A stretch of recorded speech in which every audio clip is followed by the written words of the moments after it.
Hi, good evening. Welcome to the New Haven Museum. I'm Margaret Antokrzyski, the Executive Director, and I'd like to welcome you all for this talk tonight on Joseph Payne Brennan, the man who made New Haven scary. And we're pleased to have with us local arts journalist Chris Arnott, who has passionately researched and written about Brennan for more than 20 years. And Chris calls Brennan the horror writer's horror writer, and his writings have influenced Stephen King and countless other masters of the horror story. Brennan was from New Haven, and the city during the 1950s, the period of urban renewal, provided inspiration for his supernatural tales and crimes solved by his detective character Lucius Lepay. Chris has written about New Haven art and culture for the past 25 years, and he writes regularly for the print publications the New Haven New Haven Living, Hoffman Decades, the website Stealing Nutmeg, and Connecticut.com, and Below the Fold, and he has his own blogs, Frivolous.us and New Haven Theater Jokes. So I'm sure everybody knows and has read his writings. He's the host of a monthly storytelling spoken word series, Get to the Point at Cafe 9, and he's won numerous awards for his writing and received a 2001 Arts Award from the Arts Council of Greater New Haven. His 1993 cover story in the New Haven Advocate on Joseph Payne Brennan, entitled Home for Horror, won a first place award for arts features from the Connecticut Science Society for Professional Journalists. And I first met Chris last year when I started as director, and he came to interview me for the Daily Nutmeg. And it was then that he asked me if I'd heard of Brennan, because we were planning an exhibit on Worcester Square, and I said I had not. I was just starting to learn about the city's history, and he was just so enthusiastic that we knew we would have him back when the show was up, and just coincidentally, it's Halloween time, so this is perfect. So I welcome Chris tonight, and he is accompanied by Adam Matlock.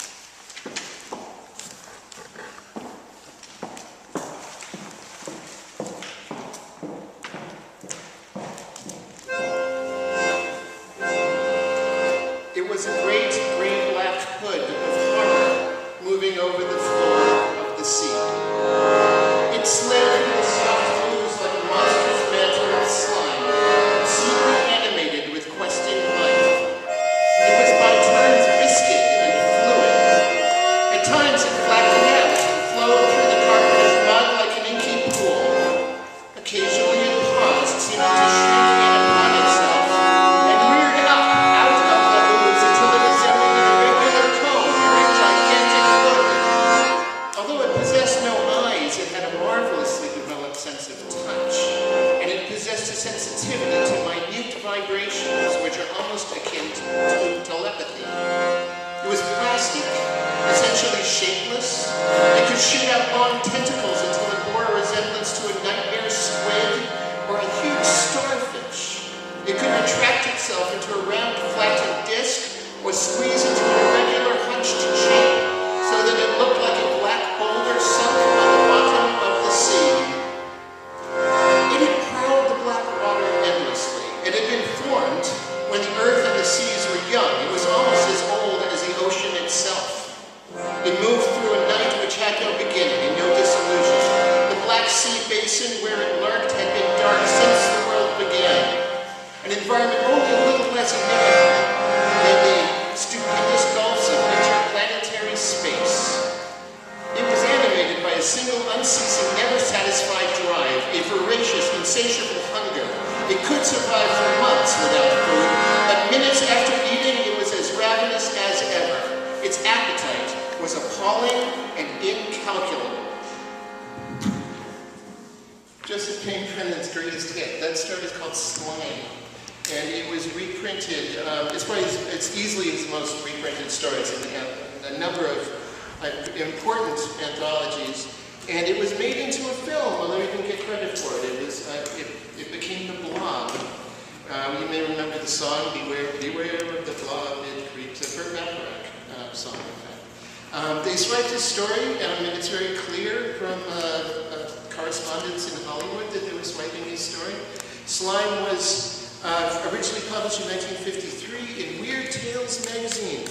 it was the cover of that issue of the magazine. It was a real breakthrough for Joseph Payne Brennan, and in more ways than one. It was easily his most popular story up to the time.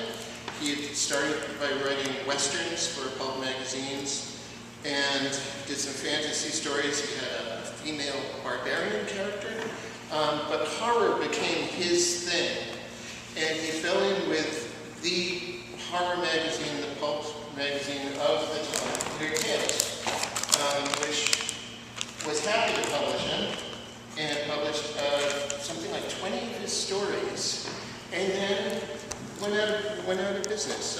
Weird Tales ended in the 1950s, just as Joseph Payne Brennan was really getting going. And there's a symbol. I planned that. Weird Tales was the top of the market. What Joseph Payne Brennan wanted to do as a writer was basically be in Weird Tales, and then suddenly Weird Tales was no more. The reasons are obvious. You can sum them up in two letters: TV. The pulp magazines were the television of its time, and when television was invented, a lot of popular culture shifted, and the pulp magazines became popular TV shows. Now, some of Joseph Payne Brennan's stories actually ended up in television themselves. They were two of them were on a series that was hosted by Boris Karloff called Thriller.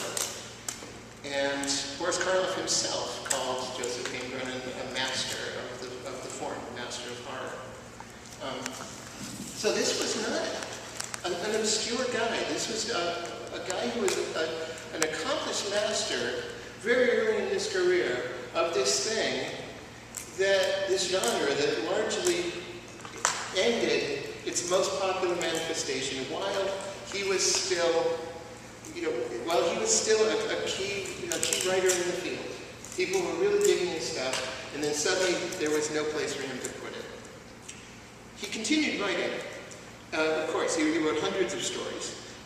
He switched, he kept writing horror stories. It was clear that that's where he was at. That's where he wanted to do most. But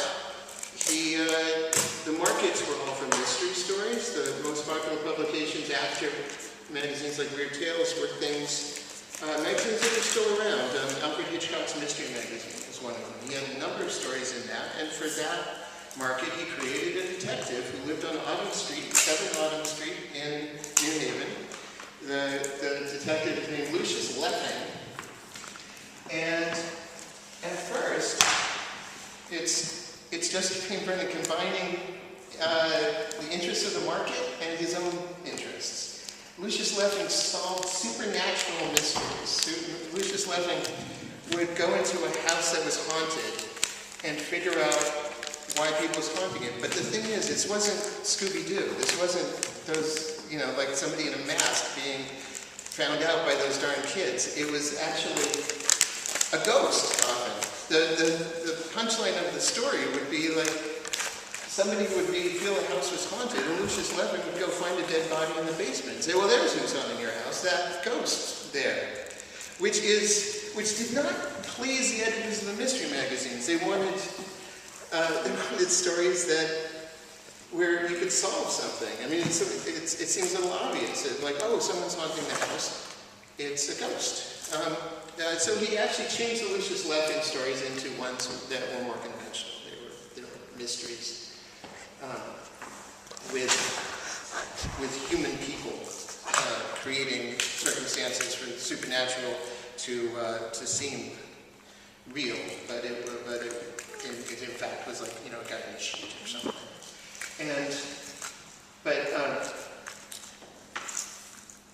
What I really wanted to do here this evening, and I have lots to tell you about Joseph Payne Brennan, but the point of me being here tonight, for me, is that this whole stack of stuff, I mean, literally, piles and piles of his stories, virtually everything is out of print. There are 5 or 6 stories that have been heavily anthologized. Slime, which I started with, Slime is one of them. Slime is not only did it become the Blob, Joseph Payne Brennan basically coined this primordial ooze story started with Joseph Payne Brennan. It's like, I was describing to someone last night, it's like having an original patent when you're a scientist. To actually come up with a new concept that is that borrowed from is just an enormous accomplishment. And he did this with slime. This is a story without a hero. It's only, what it is this viscous black substance oozing out of a lake and overcoming the entire town. And the characters, as they're introduced, they're all victims. I mean, everybody, you get these human characters, and they're the ones about to get consumed by the black ooze, by the slime. And it's an extraordinary achievement to write a story. This is one of his longer pieces. It's over 30 pages. I mean, he's a short story writer. He only wrote 2 novels in his entire career. So he's created this work of several 100,000 words where there is only human victims. At the end, there's going to be some spoilers in this talk. At the end, it's sort of the anti-War of the Worlds. I mean, War of the Worlds, it's bacteria that kills the aliens from outer space. This story is bacteria. That's what the villain is. The villain is this modern ecological disaster that comes and kills people. And the only thing that stops it is light and fire and heat. They burn the stuff away at the end.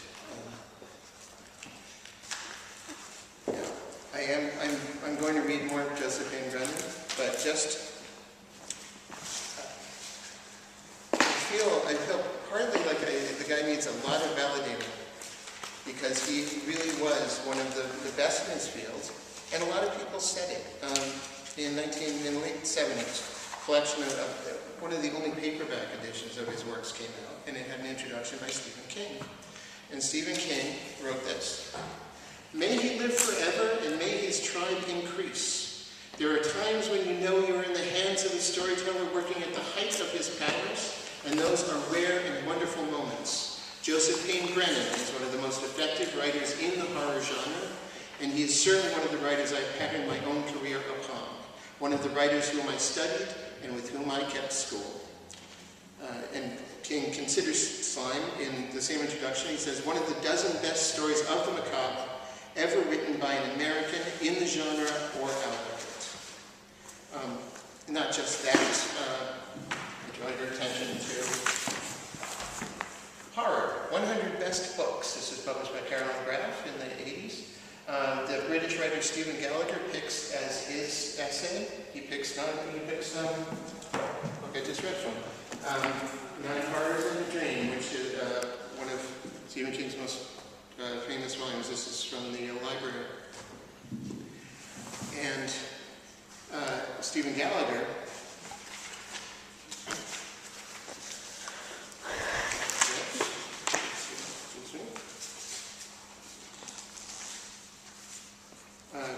Stephen Gallagher says, "The book scared me stiff, gave me nightmares, actually shaded into major league hallucinations, probably warped me for life, and certainly set me on target for what would eventually become a career. I loved it and still do. How much more can you ask of a book?" Okay. So how come we don't know more about Joseph Payne Brennan? Well, it's a quirk of fate. He married late in life. I'm going to ask again, did anybody know the man? Is anybody here familiar with his family? There's a fond wish that I would walk in here. The relatives were scarce. His children were stepdaughters, and they took a great interest in his work, but nobody really carried on the mission. Nobody sort of kept an estate that fielded more than the usual reprint requests for the top 4 or 5 stories. So there's an awful lot that's out of print. And then there's this other quirk of fate where his main market just dried up. There wasn't a pulp magazine market that once was. So what did Joseph Payne Brennan do? He was born, he was raised in New Haven, he stayed in New Haven, and he self-published. In an age before there were, certainly before there were websites, but before there were fanzines, which was the precursor of websites, before there were these self-published mimeograph magazines, he was basically doing that out of his apartments in New Haven. He was publishing himself. He had a magazine called Macabre that he published on and off for 20 years. Very small print runs, a few hundred copies for a ready market of people who knew his work from Weird Tales. And people would say to him, "You're doing what Weird Tales should still be out and doing." And he would sort of grumble in the introductions to these hand-typed small press magazines he was putting out. He would say, "Well, I can't afford anything else." He sold a few stories, and he published and self-published his stuff. What self-publishing gave him the freedom to do? This is where I get back to reading the guy. What self-publishing allowed him to do is to explore a genre that basically does not exist. Now, if I told you to name a horror poet, you might scratch your head and then go, Edgar Allan Poe. There's a horror. Okay, got one. Algernon Blackwood, maybe, if you know the genre. Ambrose Bierce. But I think you'd be hard-pressed. I mean, obscure or well-known, you'd be, horror poetry is a genre of 3. Joseph Payne Brennan was a master of horror poetry. He wrote hundreds of horror poems. He self-published them, and then they got republished by vanity presses and small presses, and some of the most important horror presses. And a lot of these poems were about New Haven. Some were clearly about New Haven without mentioning New Haven explicitly. But here we're going to start getting a sense of the thing that frightened Joseph Payne Brennan the most. The thing that frightened Joseph Payne Brennan the most was not primordial ooze growing out of the swamp. It was the urban development of the 1950s under Mayor Lee. Here's a sample bit of horror poetry by Joseph Payne Brennan. It's called Smothers Street. I walk one street that smothers me. Shabby houses, row on row. Littered sidewalks, leafless hedges. Battered cars and broken glass. Municipal planners, councilmen, grant this street one blade of grass. Now, you'll see this recurring theme in Joseph Payne Brennan's work, that he sees the streets getting dirtier. He's grown up, he was born in Bridgeport. By the age of a few months, he was living in New Haven. He lived in New Haven for the rest of his life. This is except when he went to war, he was in New Haven. He was, so 1918 till the early 40s. In the early 40s, he gets a job at the Yale Library. He works at the Yale Library until retirement, with 3 years out to serve overseas.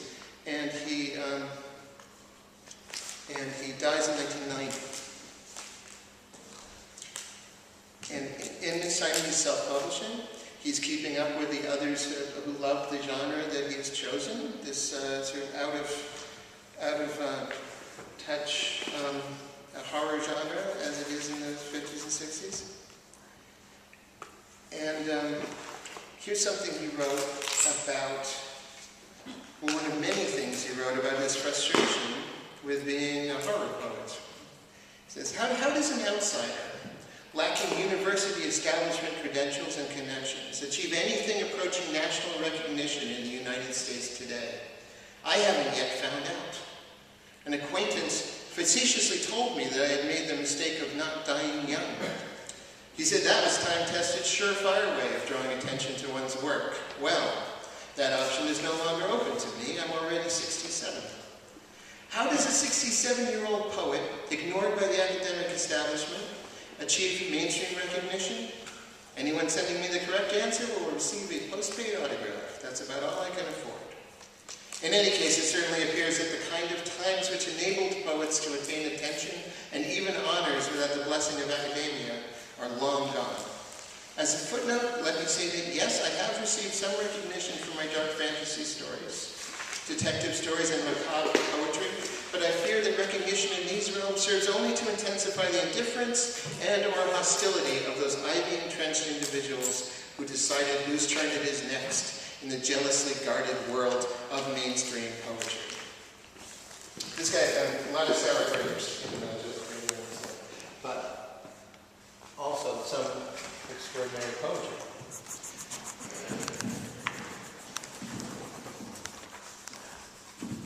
On Tower Parkway. On Tower Parkway one morning in the mist, I heard the mewling bark of gulls, and glancing up at gray-white wings, remembered that once the sea had flung its foamy net beneath my feet. Suddenly the stone buildings glimpsed through fog appeared less permanent. The harsh crying of the gulls seemed prophecy.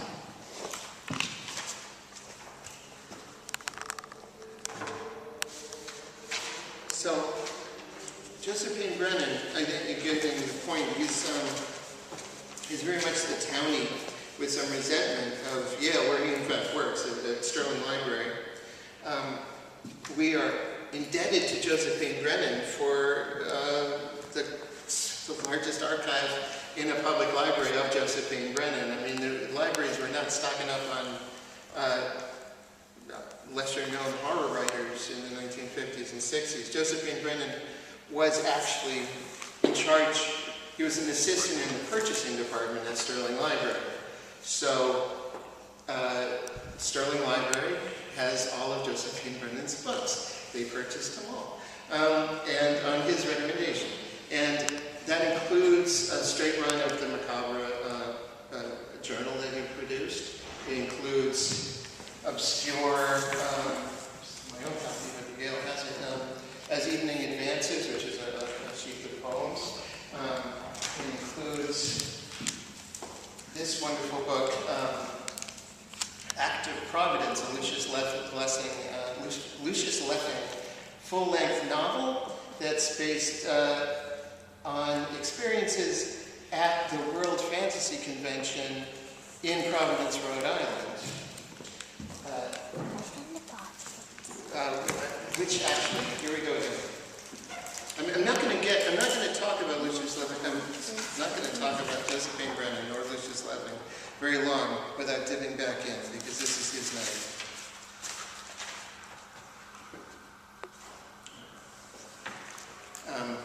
This book is set in Providence, Rhode Island. It is set in the city that was immortalized in horror realms by H.P. Lovecraft, who was a huge influence on Joseph Payne Brennan.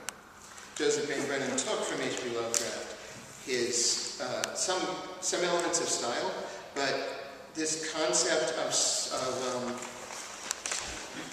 the horror coming from simply being in a room and having something horrible emanating around you and not knowing exactly what it is. That's a characteristic of H.P. Lovecraft's fiction, and it's throughout Joseph Payne Brennan's fiction. But you can't write about Providence without bitching about New Haven again. Here we go. So Lucius Lessing, older detective, lives on Autumn Street, goes out and solves supernatural crimes. He's being talked by Joseph Payne Brennan, who inserts himself as his own Dr. Watson in these mysteries. He's the guy chronicling them, and he's hanging out with Lucius Lessing. Joseph Payne Brennan is Joseph Payne Brennan, hanging out with this fictional detective.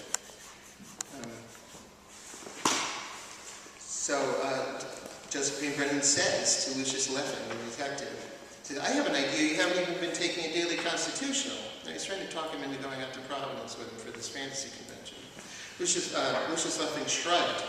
I haven't ventured out more than once a week. There's little left of old New Haven. The paranoid city planners and their insatiable bulldozers have seen to that. Walks in New Haven these days only deepen my depression. Oh, come, Lessing, it's not as bad as all that. There are still venerable old houses left if you're willing to prowl a bit. Of course, they have obliterated entire neighborhoods. But he interrupted me with a weary wave of his hand. I know the few landmarks remaining, Brennan, And each time I walk out, it is with a sense of dread that yet another has disappeared. So he couldn't drop that.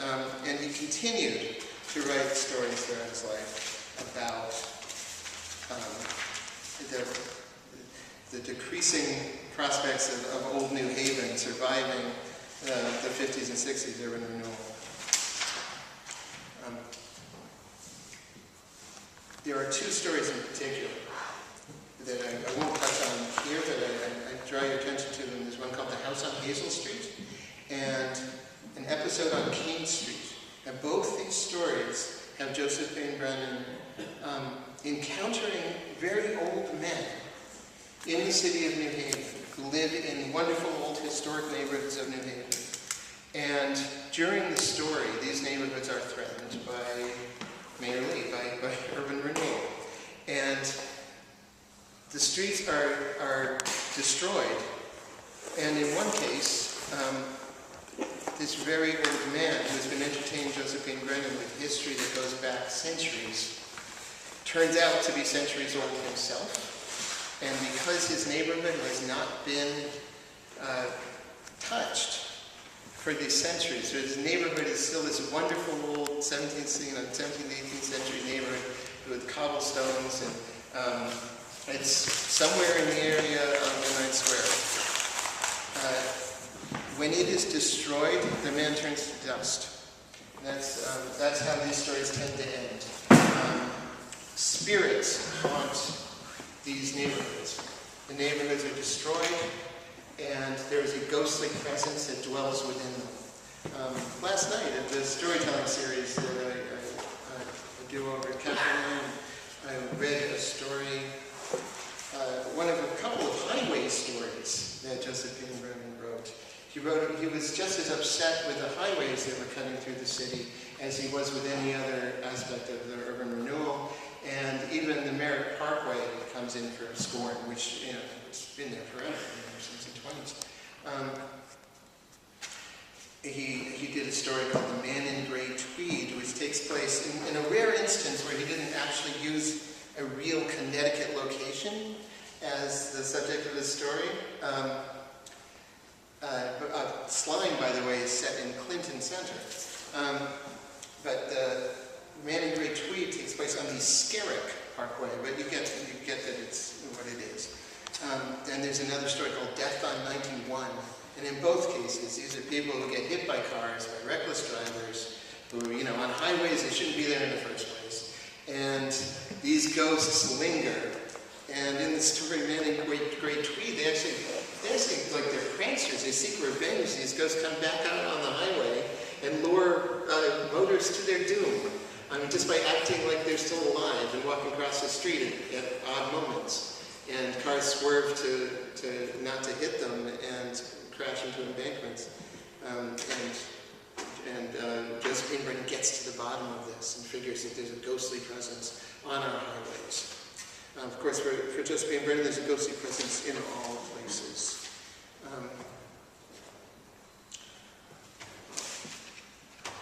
I just checked the time because I have one story of a certain length that Adam Matlock will be assisting me with, and I'm going to get to that soon because it's not.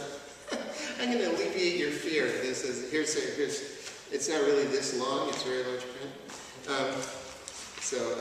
That's always I run a storytelling series, and when somebody shows up with a sheet of paper this large, I'm like, oh.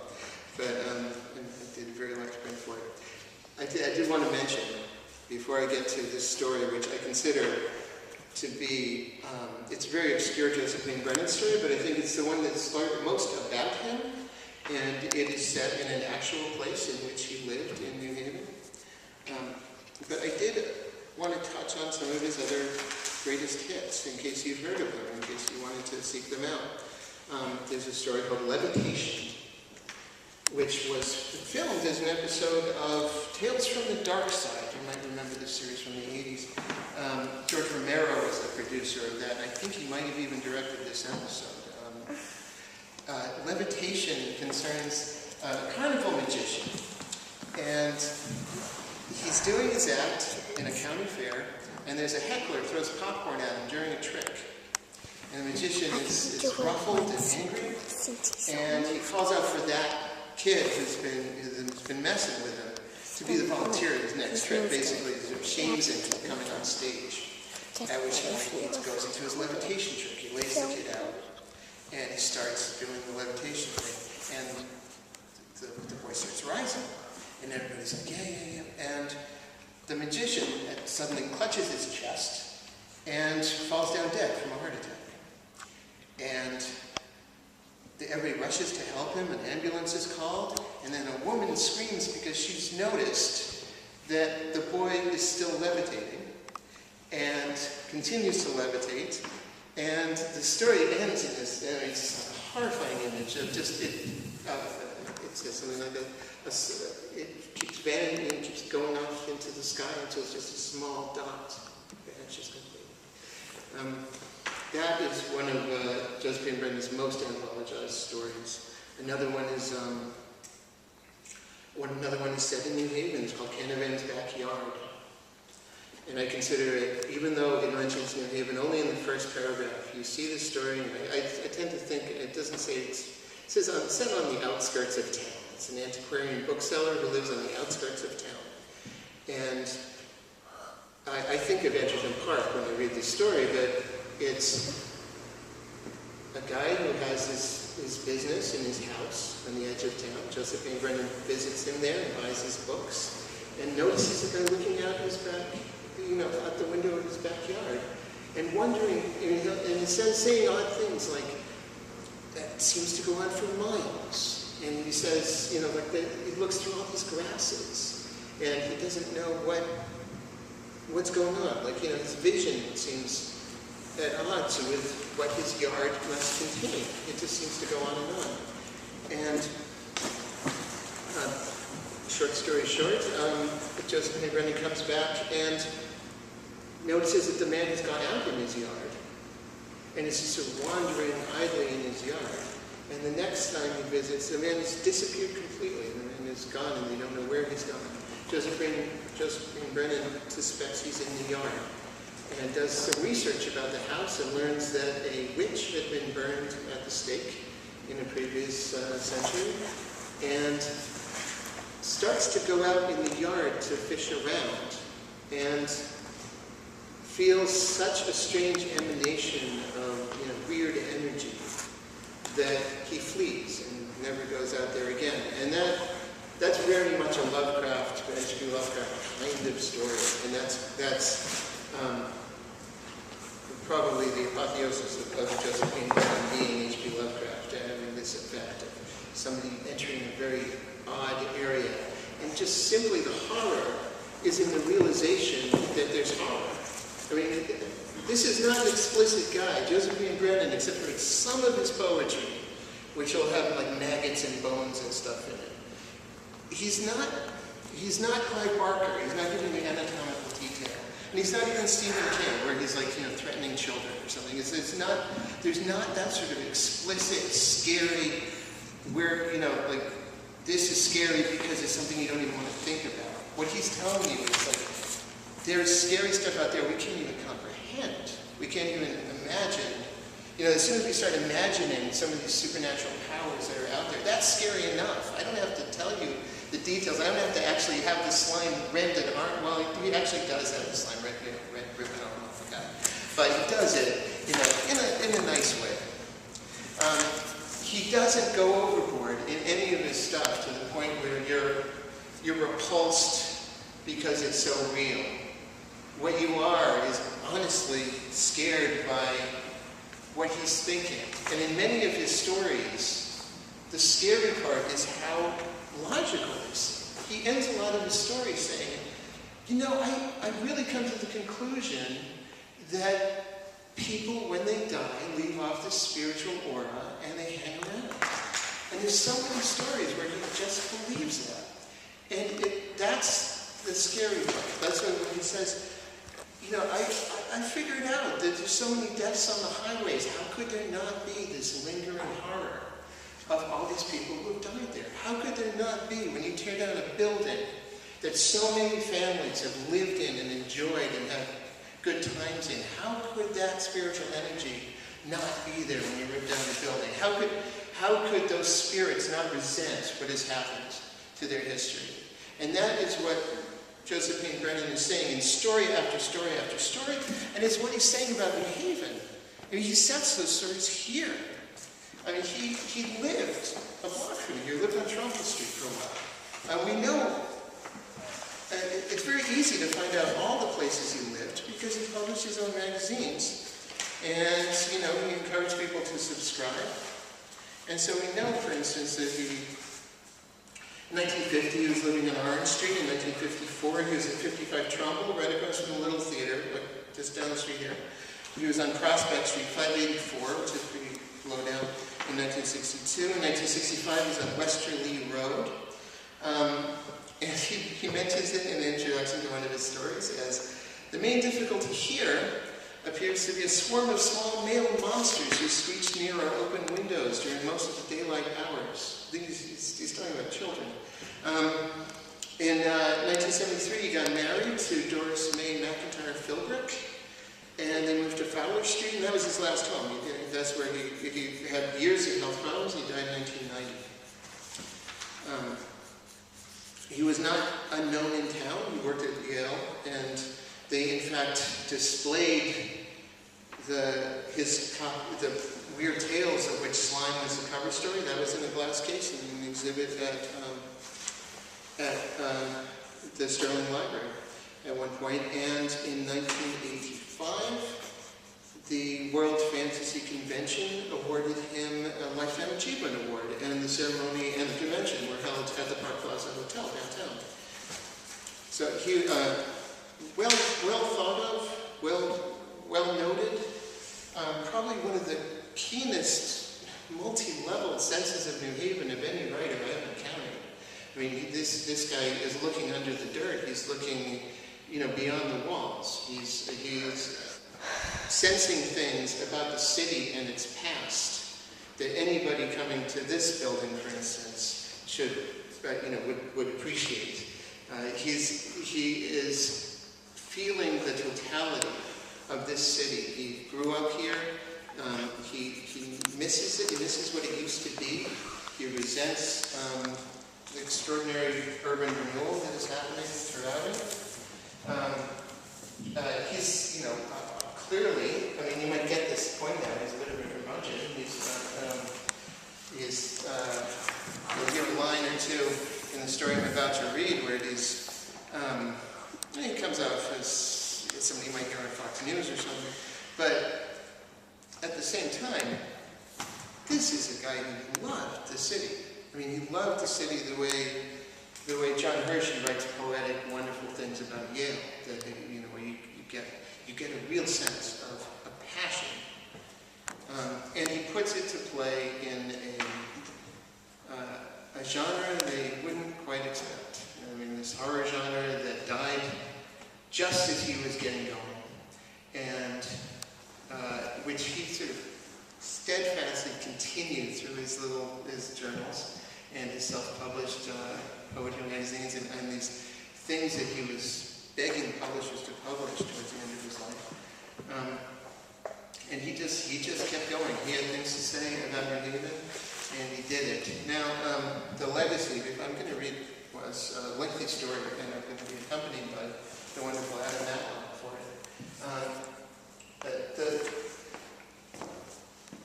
The thing he left, he did leave a legacy. Astonishingly, this is a guy who started with the pulp magazines, and yet there's only 2 paperback collections of his works that were ever issued.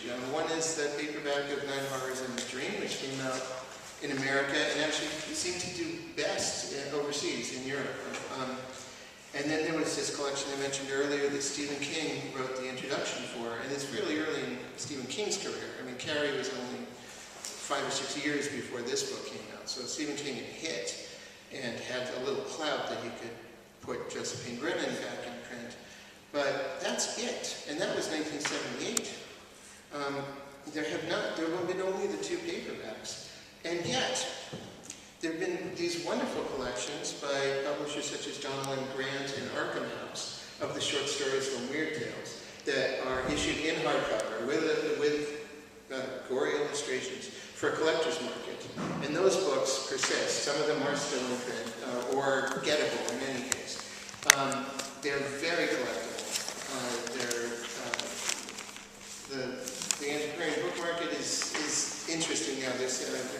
There was a time when you couldn't find these books for under several $100 a piece, and thousands in some cases. And that's changed a little now that people just sort of throw stuff on the internet and see who buys. So you can actually get lucky. But he persists in a very small, exacting market of regional horror collectors. And I've been privileged to meet some of these collectors, and they are passionate about his work. I don't know any in this town, but they're all over the world. There's some extraordinary people who are keeping Joseph Payne Brennan's name alive. He's got one of them has written a heck of a Wikipedia page about it, if you're curious. So without further ado, I have this story because it was very important to me that I talk a lot, but nobody's heard this story probably in decades. When I was researching this story, I did an advocate 20 years ago, a few years after Joseph Payne Brennan died, which is, I didn't really know about the guy. I read some of his stories. I didn't know he was in the Navy until I moved here in the mid-80s. And when he passed, a few years after that, I did a lot of research and found a fairly obscure story that I think is a key Joseph Payne Brennan work, and you'll hear why.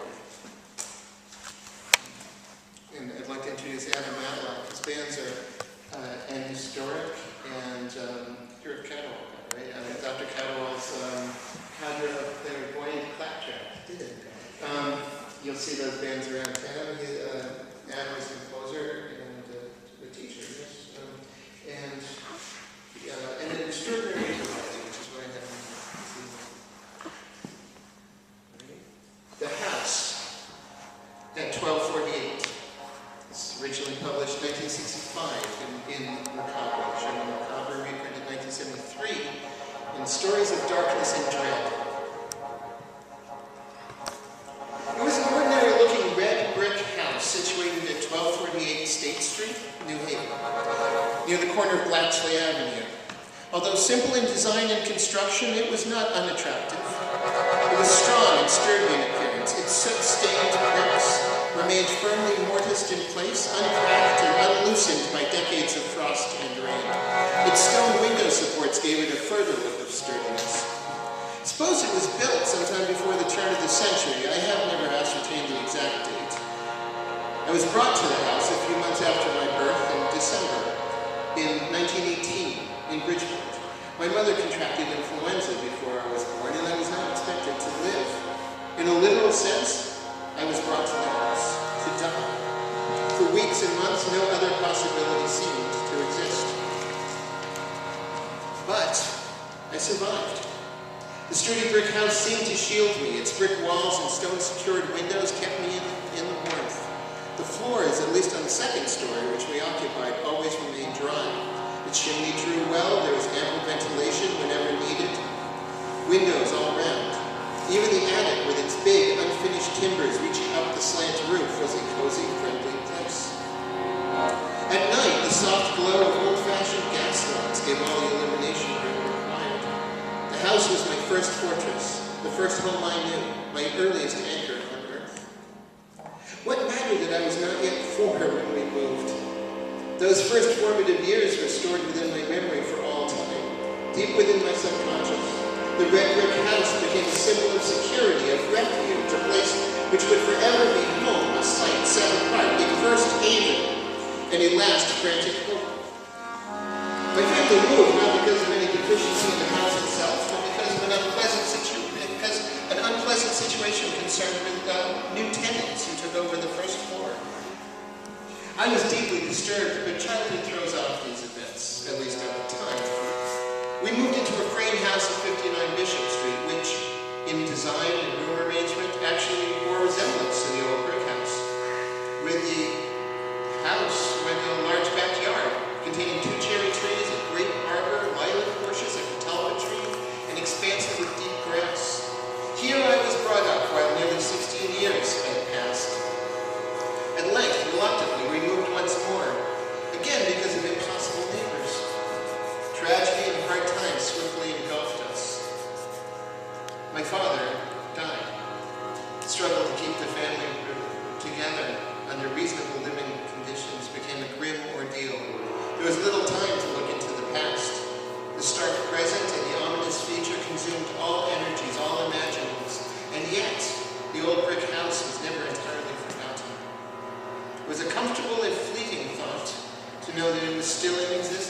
virtually unchanged by the speeding years.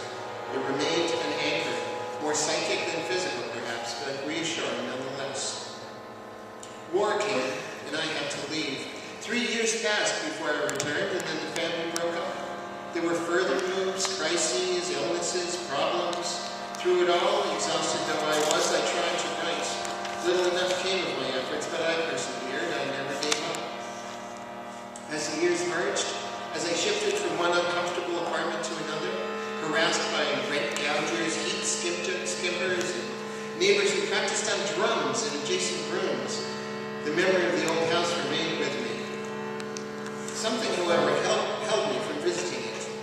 I felt that the new occupants would be unfriendly. I would be stared at. I would be an object of curiosity. If I asked to be let inside, they would probably slam the door and call the police. Beyond this, I know that the neighborhood in which it was located was swiftly deteriorating. The area was becoming infiltrated by those prolific products of our city slums who are notable for the two hobbies which they pursue with unswerving fidelity throughout their entire irresponsible lives. One is to collect welfare checks, and the other is to mug and rob the taxpayers who support them. More years passed. At length, when picking up the paper one rainy October afternoon, I was shocked to learn that the old brick house was doomed. A new highway was being prepared. It would slash through the city like a controlled tornado, leveling everything before it, and the old house lay directly in its path. In a mood of great depression, I walked through the wet streets toward the first home of my childhood. As I approached the old neighborhood, I was appalled at the changes which had taken place. Some houses were already wrecked and deserted. Most of the others appeared to be occupied by a swarthy, boisterous lot who seemed to be literally tearing down the houses about their own heads. My heart contracted when I rounded the corner of State Street and came in sight of the old brick house. It was there as I remembered it, almost completely unchanged. If anything, amid the chaos which was engulfing it, the house looked sturdier than ever. I could see not a fissure, not a single cracked brick. Although no one was visible, the house appeared to be occupied. Engulfed by memories, I stood on the sidewalk in the rain. Time seemed to cease. 40 years slipped away, and once again I was peering down from that upstairs kitchen window. I turned away, finally, and retraced my steps through the rain-swept October streets. If only time could be reversed, I thought. Why were we doomed to be forever trapped in this inflexible dimension, trudging down a treadmill to oblivion, eternally unable to retrace a single step? The cold streets and the gray October skies gave me no answer. Chilled and despondent, I reached my rooms at last and collapsed in a chair. Less than a week later, however, I was prowling those dismal streets again, fearful that the old brick house had already disappeared. It still stood, and again I remained gazing at it for long minutes while I thought I had forgotten. Thoughts I had forgotten crowded in upon me. The house became a magnet. Scarcely a day passed that I did not pay it a visit. The weather made no difference to me. I went once when sheets of wind-driven rain limited visibility for a few feet. The house grew to an obsession which strengthened as it fed upon itself. One freezing day in November I arrived to find the house deserted. A condemned notice was nailed to the front door.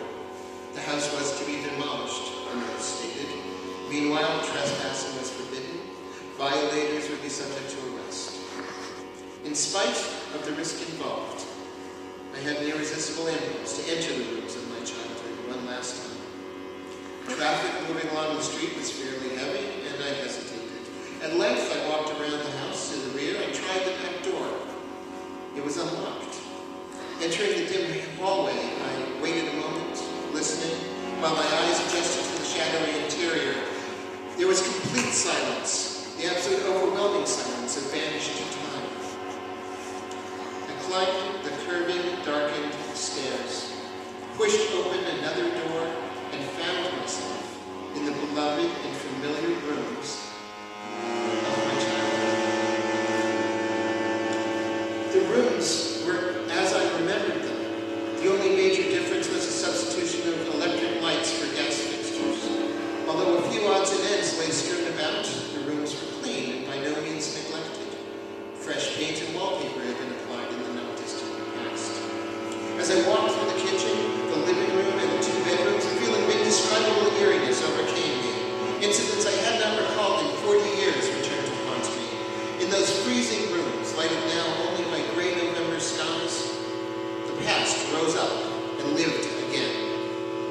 I stood at the kitchen window where, as a child, I had watched for my father to appear in the evening.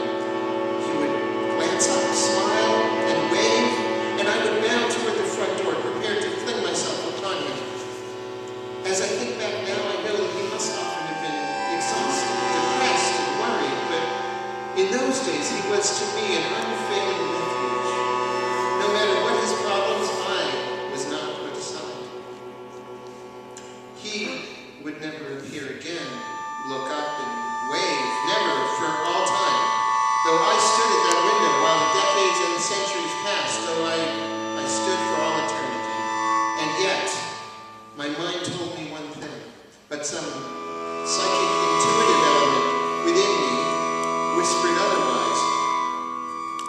Was it possible that past time might still exist? That time itself was a dimension which might be invaded? Shivering, desolate, confronted by the loneliness of years, by the isolation which time imposes, I remained pondering those questions which my poor brain could not clearly comprehend. A barrier had been imposed, a barrier of psychic force which we were never meant to penetrate, at least not while we still lived. Finally I turned from the cold, empty, and enigmatic rooms of my childhood and made my way down the darkened stairs to the street.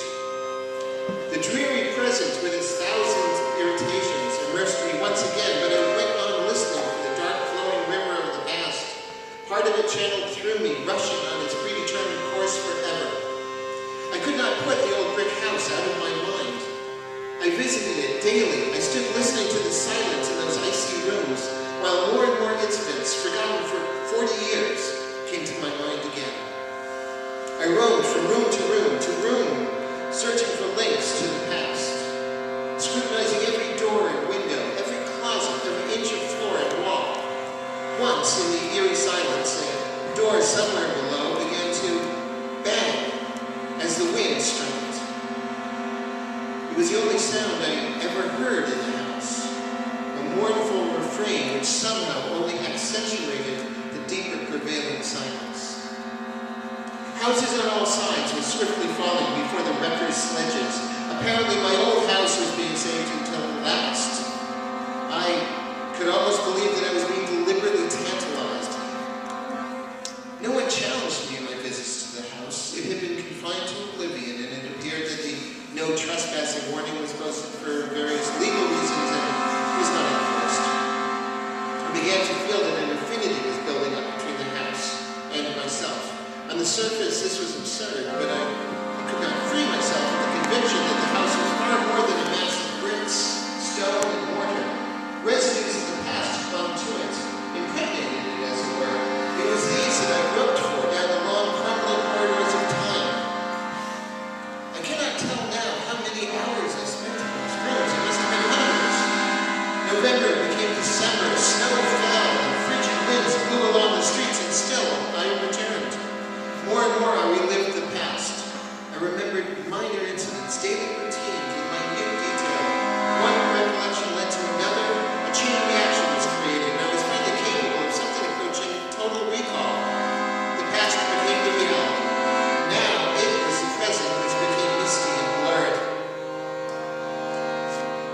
One dark day in late December, I cannot recall the precise date, I walked once more through cold and nearly deserted streets toward the house of my childhood.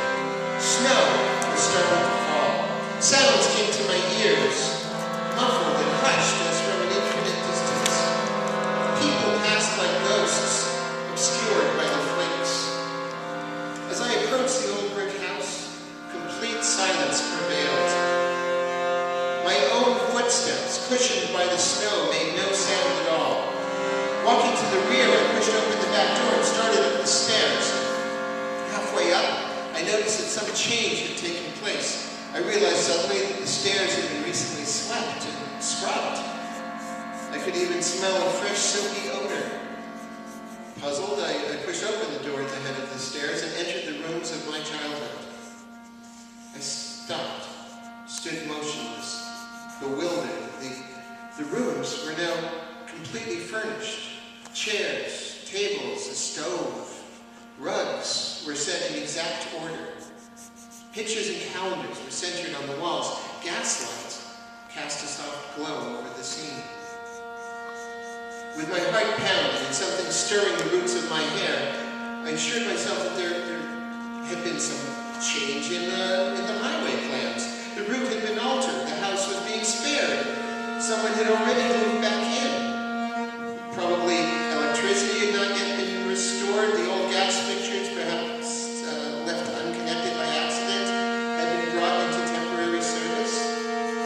I kept repeating to myself that this must be the case, that this explanation could not account for the weird sense of familiarity which I experienced. How was it possible that I remembered the pictures on the walls, the colors of the rugs, the very pattern of the kitchen linoleum? How could I know that there would be a big wooden box of toys on the other side of the kitchen near the window, when from where I stood the box was completely hidden by a table? Fear vying with a strange sense of exultation as I crossed the kitchen, noted the toy box, and then looked into the other rooms. I did not feel like an intruder. Everything was as I remembered. Was it all a trick? Had someone furnished the apartment as I recalled it in a deliberate attempt to confound me? No, that was impossible. Even as the explanation which I was afraid to face kept forcing itself upon me, I was aware of a subtle but unmistakable sense of oppression. I felt that I was laboring under some kind of pressure, a pressure which was increasing, a pressure which might even become lethal. Shaking my head as if to clear it of cobwebs, I walked to the kitchen window which fronted on State Street. Looking out, I saw no snow at all. Yellow maple leaves were blowing along the sidewalk, stirred by a brisk wind, and I stared down, terribly frightened by the sight of those tumbling yellow leaves. A clock ticked on a shelf in the kitchen. Glancing up, I saw that it was almost 5:30. My gaze returned to the window again. Why was it so important that I stand there and watch? I asked myself, who was I watching for? Who? And then, my father, wearing a familiar gray overcoat and dead now for 25 years, came walking along the sidewalk. Looking up, he smiled and waved. A moment later, he was lost to view as he turned in toward the front steps. I heard the street door open and close. I heard beloved familiar footsteps on the stairs, the slow, firm, and measured tread which I knew so well. I wanted to rush to the door, but an urgent warning out of the very depths of my psychic being filled me with sudden terror. I could not reason it away, nor explain it, nor describe it, but I knew, down to the very last fiber of my being, that I must leave the room and the house immediately. Once that kitchen door opened, I was lost. How can I explain that in spite of the fear, I left with anguish, with ineffable regret? As footsteps approached the top of the stairs, I whirled, raced to the rear door, plunged down the stairs and out into a wild, vertiginous night of darkness and whirling snow. Reality blends with delirium, and memory does not separate the two. I cannot tell where I went nor what I did. I was found on the streets in a state of exhaustion and shock and carried home. Hallucination, they say. A loss of contact with reality. Wish fulfillment carried to a psychotic level. Retrogressive fantasy. So you who read this may form your own conclusions. Mine are formed and they will not be qualified. I believe that my intense visualizations of the past, my detailed and prolonged recollection of early events, combined perhaps with that peculiar aura of timelessness which is brought on by falling snow, actually resurrected, or at least made manifest in my own awareness, the vanished period of my earlier life. I am convinced that, however briefly I moved on another plane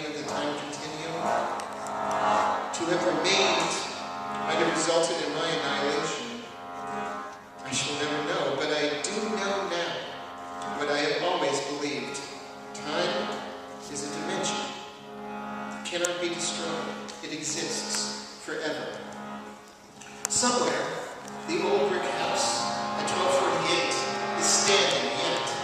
A familiar tread sounds on the stairs, and a frail but lively child flings himself once again toward an opening door. Joseph Payne Brennan.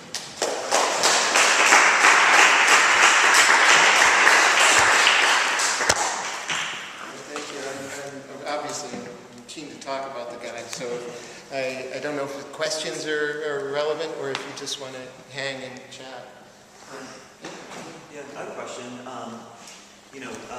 His sense of place in his writing, it really seems like he uses real locations. Can you maybe talk about that a little bit? Why does he use real locations in these fictional pieces of writing? And then is this something else that other horror authors do as well? Lovecraft does it. I mean, Lovecraft absolutely uses real parts of Providence in his writing, and I can't go to Providence without it just seeming like a dark, creepy place because of Lovecraft. I mean, it's completely unfair. And Joseph Payne Brennan hasn't quite done that to me in anything, but he